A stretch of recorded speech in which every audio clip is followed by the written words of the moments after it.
I'll take these glasses. Hey, everybody, Medium Kim is here. Oh my God, I'm so excited about this reading. And Kim, you just got a plethora of people writing saying, oh my God, she rocks, she rocks. So I'm really excited. I'm going to have a reading with her myself, and I'm hearing you're rocking. That's why I'm glad I got my appointment in before this film, because it's going to be booked. Girl.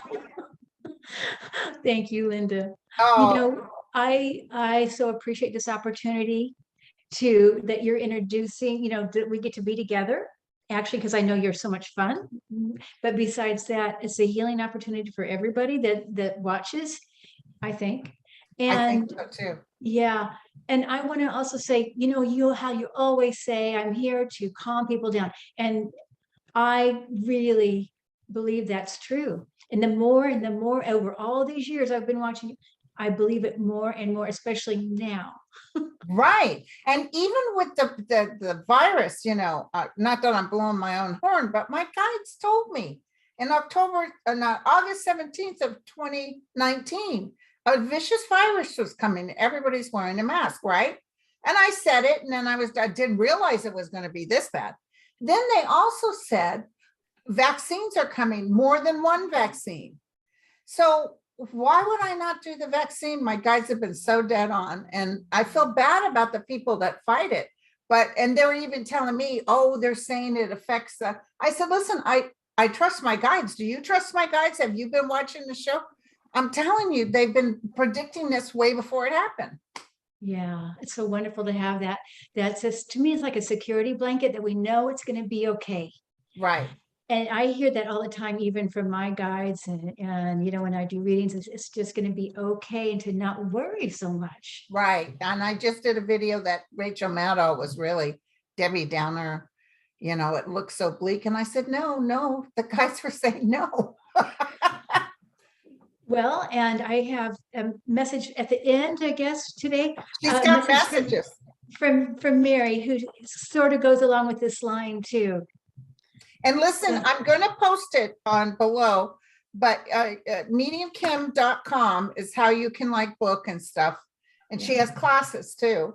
But also to go to YouTube, we just have to put Medium Kim, and then there you are. Right. One word. That makes a difference. Mm-hmm. But Kim, can you just give me a little background on how you even got started? Of course. Well, as like everybody in a healing field, we all come from, history. But there's history, there's trauma. I grew up in a family that, less than desirable. Let me say that. Too. Here. Yeah. Mental illness, alcoholism, all that. And my mom died when I was 12. And somehow when that happened, my mom was very metaphysical, by the way. So we didn't have enough money to buy a lot of books. So I was reading astrology and numerology when I was like 9, 10, 8, It's curious, huh? Well, yeah, I loved it.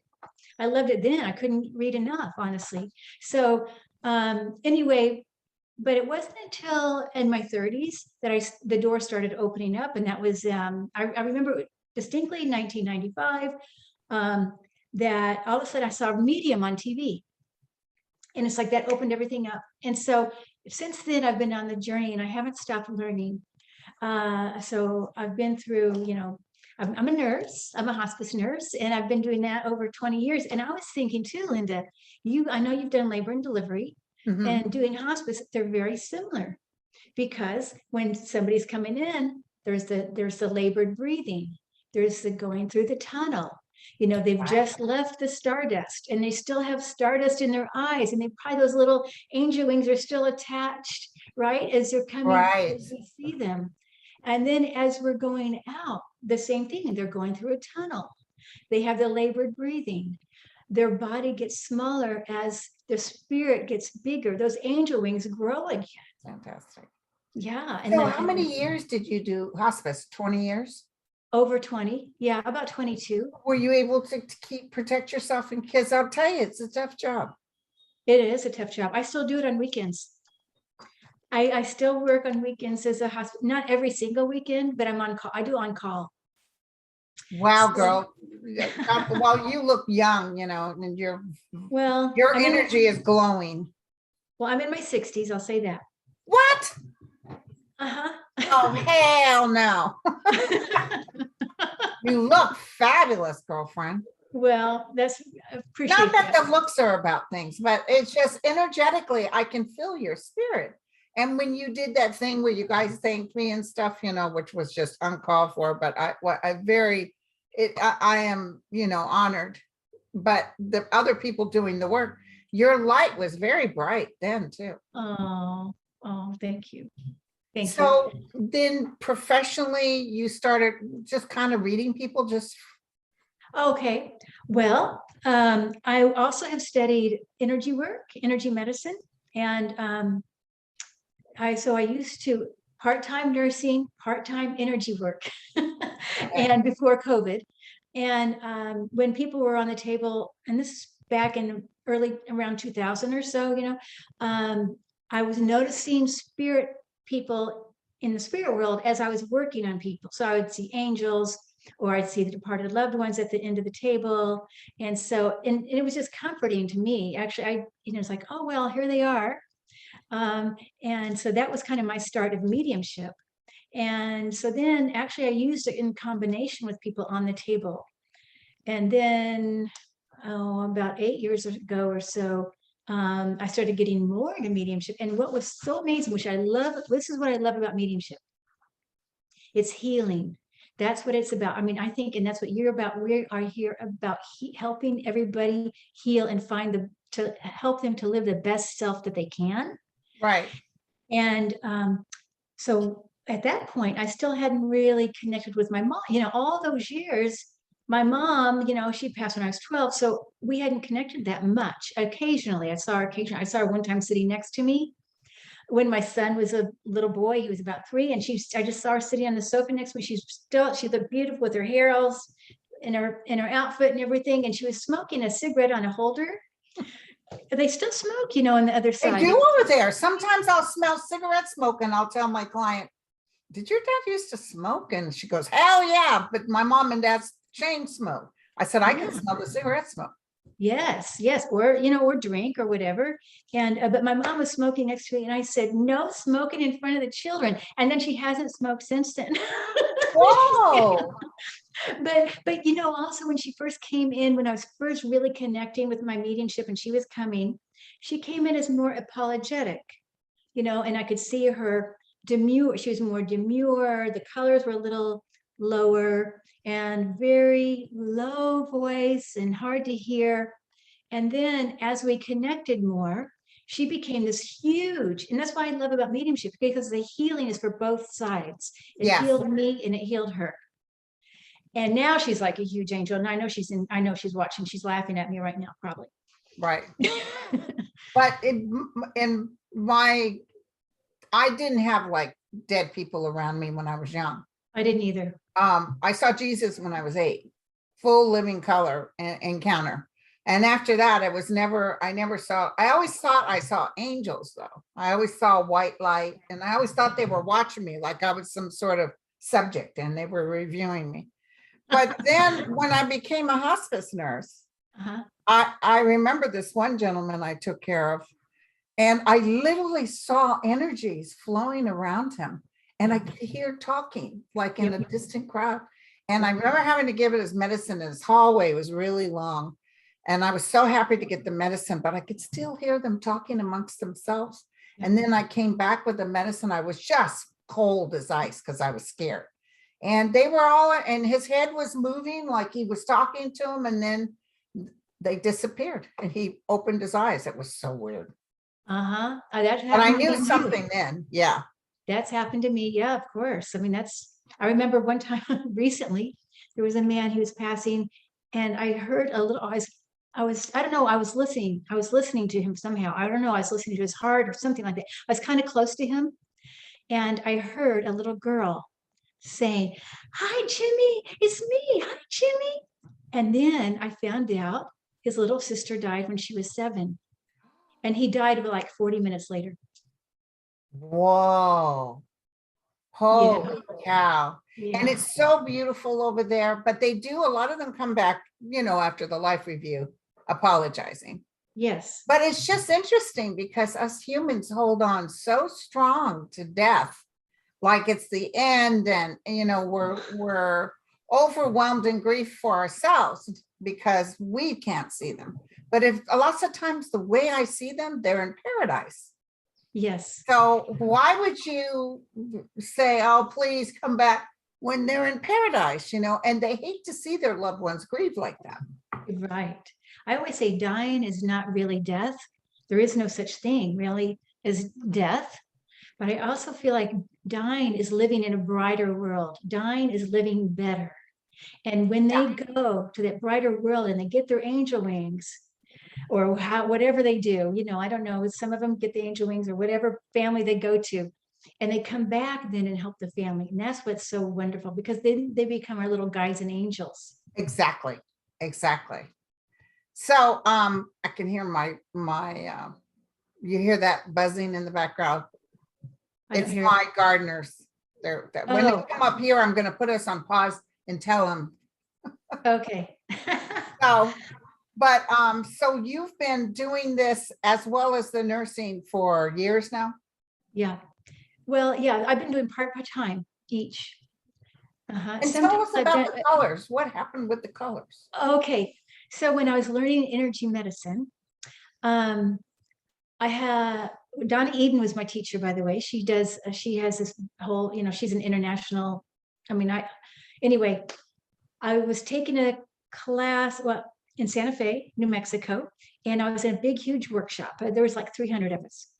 And I really wanted to see colors. And I was having, when I first started, I didn't see anything. I just saw black.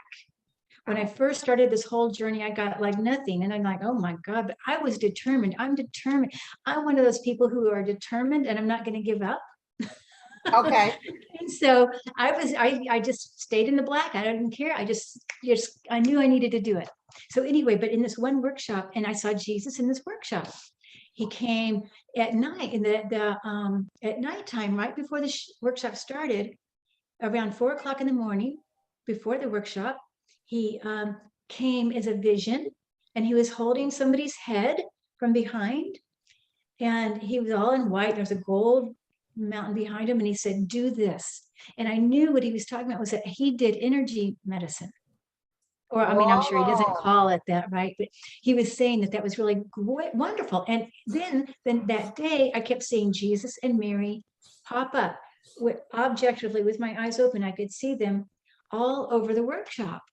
So, but that's okay. Then the same workshop, the same time, it was magical. So I'm excited about it. Right. Okay, I was having some work done on me. And when I got up, it was just my chakra clearing. When I opened my eyes, I saw all the colors. So that was the beginning of knowing about colors for me. There were so many colors that I couldn't really see your face. I couldn't even tell whose color was who. Is it like aura type colors? Yeah. Okay. Yes. And nowadays it's not that vibrant. It's more for me now, more of a knowing. And sometimes I see objectively, sometimes subjectively. So, within my eyes or outside, I see it both. But that was the thing that turned oh, okay, there's no denying that everything is energy, everything is color, everything has a vibration. I would pick up objects and they'd be like vibrating. So I love it, girlfriend. It was pretty awesome. Yeah. Some of the deceased relatives on the other side, the ones that to me, they're more alive than when they had a body. Yeah. But they oftentimes will look at a family member and they might have been the bah humbug type. Yeah. And then they have this one family member that ended up being connected. And they'll say, oh, we are so proud of you because your aura, your colors are so bright. And they love it. Yeah. Yes, that is wonderful. Recently, I was at a death. The person had already passed, and somebody took a picture. And I want to encourage everybody, if you're with somebody who's dying, take a picture after they pass, because you might capture the light on your phone where you might not see it with your eyes. Isn't that something? Yes. So she captured, it was about 5 minutes after he passed, there were two white lights right above his heart. And I figure one of them was somebody coming to meet him, the other one was him, coming together.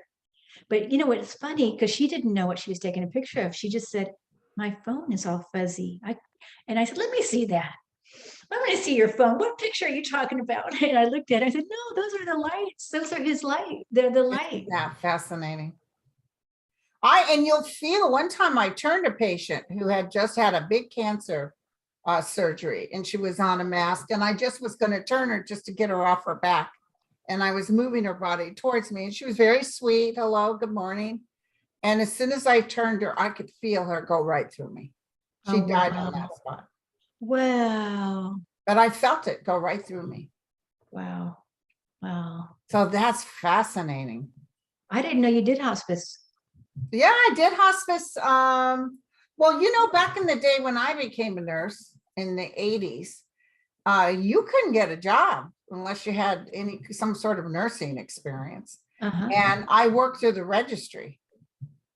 Okay. And I got jobs that way. And I started off in hospice. Okay. And so I wasn't identified as a hospice nurse, but I did hospice. I had several cases. And then I took a job with the county. And that's where I started in ER. And then, of course, I couldn't. ER was just too fun. I went to labor and delivery. Which is the other end of hospice. Okay. Right. But what's so interesting is that they said, oh, you're so gifted, Linda. You have all these abilities. So I'd be doing L&D and it slowed down, and they'd pop me down to ER. And then if ER slowed down, they'd pop. And I said, you know what? That's not right. Because nobody else was cross-trained like me. Oh, I see. So when I left, when I had to retire because I got injured, they started cross-training everybody. Nice. I mean, yeah, I don't think I would want to go back to the hospital at this point. Oh, it's hard enough, out in the field now with COVID and everything. It's, it's these poor nurses are just burnt. Yeah. I've known a lot of my friends right now have left the field. Just teachers too are leaving. Yeah. There's a big shortage of nurses. I mean, of teachers too. Yes. Yes. Yes. So anyway, back to the color, if you want to go back to the color. Yes. So then I don't know what it is about color. I just love color. And ever since then, I just know how much everything is really a color, because I feel like also when we cross over, we are color. That's what we are. We're a big color ball, even though you can appear as a human, when you're doing right. Most of the time, even my guides, I don't see them as humans. I see them as cocoon type. They're pure light. That's how I see color. I see the guides as coming in as color. I don't get their names. I just get the colors. Me neither. People say, what are my guides' names? I know. Me too. I don't get that. Yeah. I don't either. I can feel why they're there. I can feel what they're doing. They can show me. I can get messages, but they get a new name. No. Well, I don't think it's important. The names aren't important. It's the energy. We are known by the energy. Exactly. Our energy. And when we cross over. And so now lately I've been doing color drawings of, I say when I do readings, I do sometimes, not every time, I do the aura graph. So put the colors in of the person, and sometimes I'll put the guide in there, and it's usually just a color of a guide, and that's helpful. People love that because they like to know their colors, and colors have certain meanings. There's a universal meaning, and then there's the individual meaning that applies to you. Oh my God. Now listen, I've seen some black. Yeah. Yeah. I read it for a woman whose her daughter's husband I could see this black energy form coming in and out of him. Oh. And there's black that can get on people too. I wonder what color Trump is. I see dark red, really dark red, like gray red kind of thing. That's an anger, right? The dark red is a lot of anger. There's a lot of anger there. Exactly. Do you see red on me too? No, I think you might have a red guide.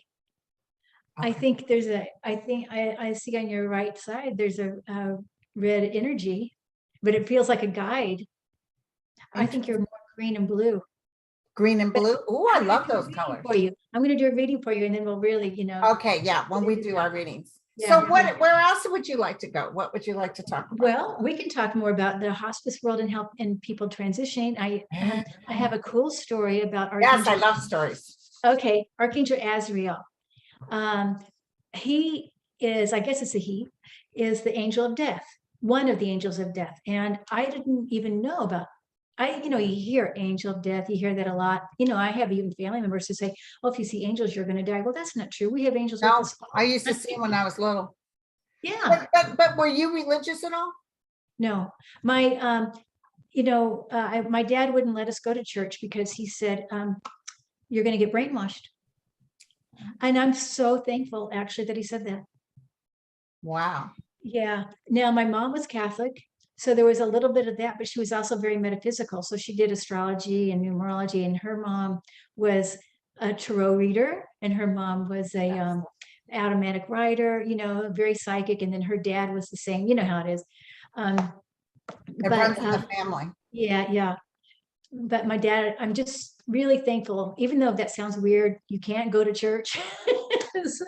But really, because it made me not be into a box. Connected. Yeah. Well, my parents were both atheists, although my mom was raised as a Comanche Indian and white nun-run Indian orphanages. So they had a very bad taste in their mouth.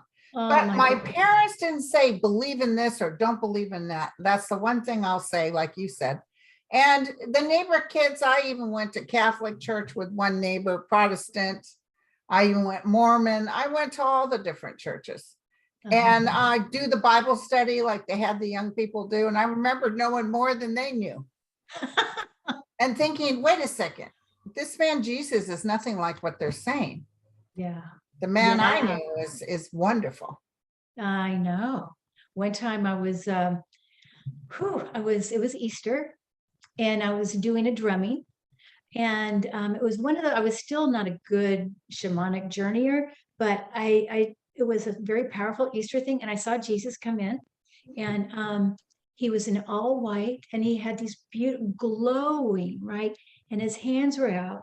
I mean, you can't see this so much, but he was sending love. The love was so almost unbearable. It was just, that's what happens when you cross over there. Yeah. So strong. So yeah, so Jesus is not at all like what, judging or, No, but back to Archangel Azrael. Yes. So, okay. So there was a lady that I had, she was a hospice. She was only 42. She had what's, the mad cow disease. Oh, yes. Crutchfield. I haven't heard that in a while. Yeah, something like Crutchfield, Jacob, or whatever. I don't remember all the other name for it. But anyway, everybody usually knows it by the mad cow disease. She has no idea how she got it. She was a naturopathic doctor. Her husband was a naturopathic doctor. And where did they live at? They were in Portland, Oregon. I've only been in Texas about 2 years. I was in Portland for about 21 years. So yeah, it's a culture shock, believe me. But anyways, I was visiting her as she was starting to die. Now the family had it all go. She had 5 kids and a husband. They all had to go out of town. It was like getting ready for going to school. He had a business trip. So she had a caregiver come. And this whole time they've been, don't let her die. Don't let her die. She can't die. We want to do everything to keep her alive. They had that thing eats your brain. Yes. They even had a bariatric chamber in the home for her just to get her brain oxygenated. But anyway, so when they left, she was like able to go. But so when I came, she was starting to die. She looked like she was in that actively dying phase. And I noticed with my mediumship eyes, there was a huge angel behind her and it was purple and it was this tall, I don't know, maybe 20 feet. It was huge, right? It's like it went through the ceiling. It was so big. And it had the feeling of a fuzzy blanket. And it was really beautifully purple, like a mauve purple even. And it's like you want to just cozy up with it. That's how it felt, And, awesome. But it also had a feeling too of protection and she's not going to make a wrong turn. Like, I've got this. I've got her. I've got her. Right. And on each side of him were two green, about half his size, two green fuzzy blanket, also energies. And they were at the head of her bed also. So she was guarded, she was protected. And I saw them 3 days in a row. The same, didn't move. Okay. Every day I'd go in and say, there they are again. You know, and I was kind of like surprised. Wow, because you'd think they'd move a little bit. But they didn't move. But she was getting good care. At that point, she wasn't eating or drinking, just the mouth care, you know, she was getting medicine. And the lady that was taking care of her was very shamanic. She had a shaman come in and do a ceremony for her. It made it really a lot of beautiful rituals. She also had flowers. She did essential oils. She used beautiful color scarves around. Anyway, so then the fourth day I go, and those beings are gone. I didn't see those angels anymore. No purple, no green. Oh, actually, I forgot. Okay, on the third day, I forgot to say this. There were other beings next to her on the side of her bed, because they were at the head of her bed. And the side of her bed were looked more like human figures. And they had their hands above her, like doing Reiki or sending energy to her, healing energy. They all had hands along over her body. These are all in spirit. Okay. Then the next day, they were all gone. And I thought, holy moly, you know, where did they go? Right? Everybody's gone, but she's still alive. So was she conscious or no, comatose? Comatose. So then I went within, and then I saw her. I saw her spirit, and she was walking she was wearing a wedding dress, and she was holding beautiful flowers, and she had flowers in her hair, and she was walking down an aisle, and it had all votives of candles next to her, and she looked gorgeous and beautiful, and she was walking, and I don't know who she was walking to, but she was getting married, it looked like, but she was by herself. It was beautiful. And then she died about an hour later. I mean, her body died. Something. That's something. Now so how did I know who that purple spirit was? But I was doing I don't know, something came to me. I don't know, I was reading something or something like that, and I said, oh, Archangel Azrael, the angel of death. I'd never even encountered really the angel of death. I've seen lots of angels. Okay. But I thought, oh, is this Archangel Azrael? So I wasn't sure, right? Then I talked to the husband. I'm giving the husband the condolence call, and he doesn't even believe in angels. And he said to me, I kind of told him about the purple being. He was open to that, you know. And he said, well, you know, I was just reading something about Archangel Azrael, the angel of death. I said, okay, that's it. It was Archangel Azrael. Then after that, I mean, it was just confirmation. And when you look up Azrael on the internet, it looks really like ugly. The way they portray it on the internet. That ugly death thing. Yeah.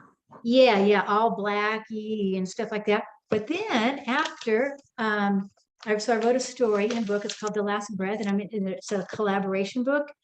And I wrote the story about Azrael. And when I was finished, I was working with some nurses, and at the time I was reading my story to them just to say, okay, how does this sound, you know? And there was 2 other nurses, and then as soon as I was reading the story, I saw Azrael come back again. And also those other 2 nurses, they didn't see, but they felt the presence.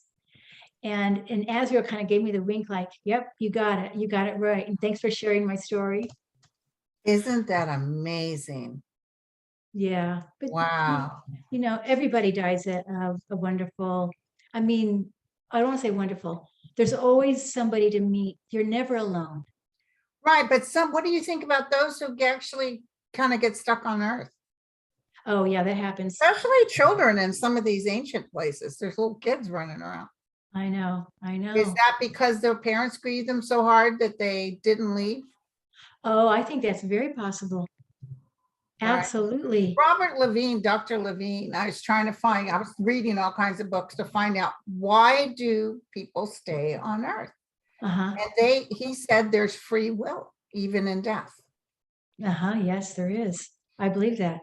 So, but one of my pediatric patients, when I was in nursing school, in my rotation, I got a little boy, he was 8 years old. He was a baseball player. His father was a sheriff. The mother was there from New York, little short woman. And I walked in, and he was in a coma. And so we're doing our thing. And she said, the mother said, I wonder how long he's going to be like this in this vegetative state.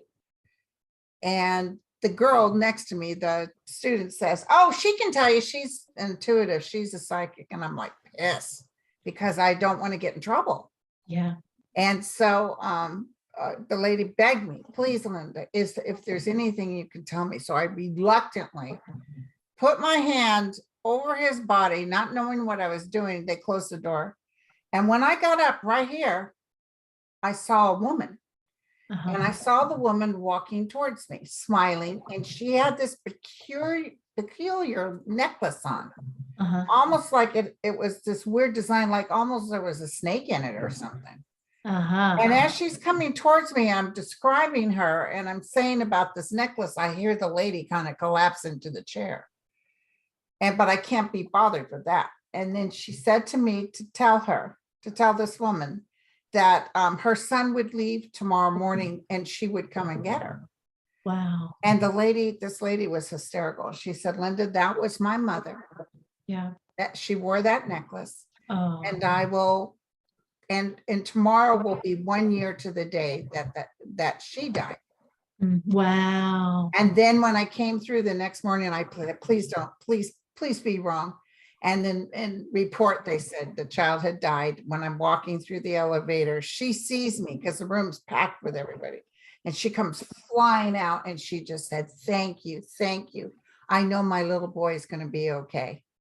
And, but everybody's looking at me, like the teacher. She didn't say anything. I thought she was going to pull me to the side and said, what the hell's going on? But she was so grateful and so happy. I said, like, yeah, whatever. Because I was scared I was going to get kicked out of the program for doing that, but it helped her. Yes. And that's how it is with me when I work with somebody. I don't just go and say, oh, I'm a medium. I don't tell my hospice patients I'm a medium. Right. I mean, it comes up but sometimes. It can be very, very difficult to deal with that all the time. That's why I like to do part-time. That's why sometimes it's very hard. I get some clients that it can be very hard for them to understand that they're more alive now than when they had a body. And my first guy, when I worked at Angel Heart, came through the wall, big old tall guy. And one of the things he said is, would you tell her I'm more alive now than when I had a body? And to tell her she needs to get out of this, because what it does, if the family's in grief, you can create a little problem for the person on the other side too, because they keep getting called towards you. Yes. Well, yeah. And plus it's not healing. It's not healing. The more you heal here, then the more you heal on the other side too. I mean, to me, the more you can heal on this side of the earth, then you're going to have a way better time on the other side. Do as much as you can for, making amends or saying goodbye, or I forgive you, or I love you. All that is really important. Yeah. I think on this side. Right. Sometimes what I see, Linda, is how I know when somebody's going to go in the next 24 hours, I see the family members change their clothes. They go from casual clothes to dress clothes. And that's my signal. For me, that means it's within 24 hours. Wow. Yeah, because they're ready. They're getting ready for the party. Yeah. Yeah. I always see that. And you know what? I know they don't really eat over there. Yeah. But I always see food, maybe because they know I like food. But I see a table and I can smell, like sometimes I can tell where the families are from based on the smell of the food. That's right. And then they'll say, oh my God, Linda, you're so right. My grandma was such a cook. Listen, they got this big feast and you're going to come to the feast. Yep. I know. Always the big tables. Oh my gosh. And there's dancing and music and big celebration, maybe even driving cars. I see people in their but the cars look like they're in the sky to me. When I see the cars, I don't know where they're going, but they're in the sky, just a car in the air. And I see them in the car. Isn't that something? And I've had several dreams about being in this beautiful building that's an amphitheater type of thing. And I'm always wearing a gold dress with a silver streak down the center. Oh. And I'm talking amongst all these faces, all these beautiful, warm, loving people. thousands and thousands of them. Yeah. But I've seen this place before, and some of the masters that I kind of read, especially deceased musicians that were so good at their thing, they play in these arenas. We get over there, we get to listen to the masters. I know. It's Yeah. wonderful. The music is way better. And I don't believe there's rap, by the way. Isn't that Well, interesting? maybe it'd be different, right? But it's way better. Yeah. Yeah, it's more soothing. Uh-huh. My daughter liked rap. I could just never get into it. I know my son does too. Oh my gosh. He even writes songs and everything. I mean, he's good, but you know, the language could be improved. Could be. we sound like petty ditties. Well, you know, it's my age, right? That reminds me of, there was a priest once. I attended his death, and he had passed, maybe again, you know, the 30 minutes I get there, and I'm hearing organ music as I get into his field. Now, as I stand away, I'm not hearing it, but when I get closer, within 3 feet of his body, it's like I can transition a little bit to the other side, and I hear the music. And I tell the family I'm hearing organ music. I tell them that, and they said, "Oh, that was his favorite music." You know, I had no idea. And then I said, "Well, he's got flowers all around him. They're like pink, full bloom, beautiful pink roses, about 3 feet all around his whole body, head to toe, all around." And I said, "You guys, I wonder. I think there's a lot of flowers there." And they said, and the nephew-in-law said, "I smell flowers." So, you know, it's like confirmation. And then another thing that was interesting, I saw all these priests coming out of the top of his head, and they were on vines, you know, like greenery, you know, right?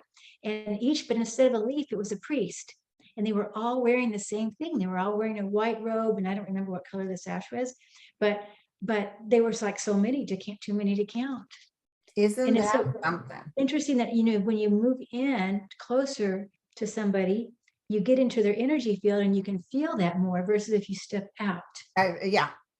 My girlfriend died at leukemia. I think she was 17, and it was our senior year, and I would visit her a lot at her gravesite. And she would come at night sometimes to my room because I could smell her. I could smell the sweet flower scent. Yeah. But I would go see her for years, and then like 30 years passed and a friend of mine died, and I was at the funeral, and I thought, let me go visit Terry real quick. In the old days, I used to say Terry because I would remember whereabouts, but not quite sure which, and I couldn't find it. And I'm like kind of yelling, "Terry, where are you?"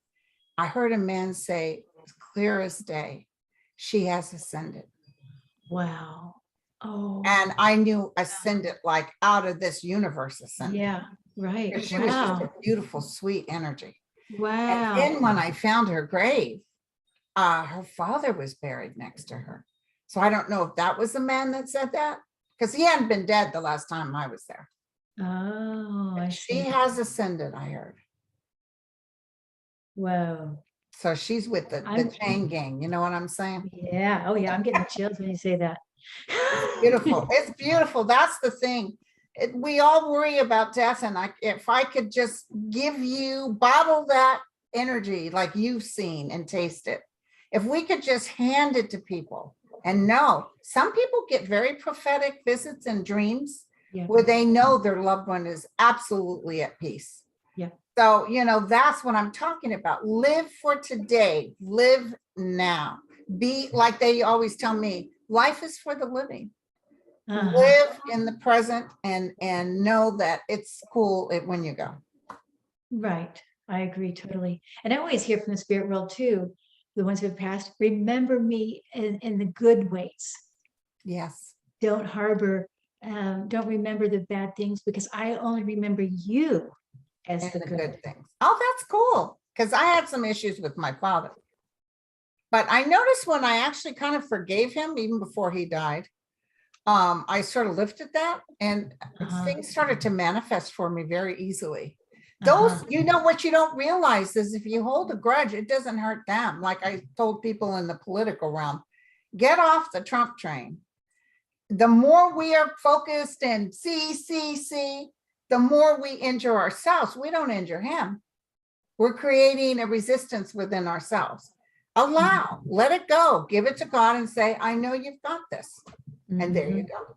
Right. Yeah, I agree totally. And it's hard to do though as human, but I know we have to be constantly reminded, and that's why you and I are here to Yeah. remind people about that, because we kind of know it intellectually, but Right. doing it emotionally is harder. Right. It's very hard. Yeah, yeah. Until you have something knock you over, right? Well, girlfriend, this has been a delight. Look, we've already done like 50 minutes. Okay, wow. Let me see here. I do have one of the things I've been doing lately, Linda, is I've been really connecting to Mary, Mother Mary. Oh, yes, you had the message. Yes, that's And so she's I don't know, she just is there. She rocks. She rocks. That's it. She rocks, man. She does rock, especially with people with kids and children. I'm sorry, children and animals. Yeah. She's really there for them. But the message, so she told me a message. I said, what can I tell everybody today? Yeah. So this is what she said. Okay, this is not the end, but the beginning of a new life on earth. And Yeah. we think, right now we think, oh my God, we're crashing, but this is the beginning. We are blossoming into a new way of being. There comes a time to say goodbye to the old way. The old way of sorrows is going into transformation, like a golden brick into the ocean. And I really saw this golden brick. Like if we could put our sorrows in this golden brick and just let it go in the ocean, it'll be transformed. Isn't that something? We are with you every step of the way. Look up and we are there, always in your sight and always by your side. Oh, I love it. So that's what she said today.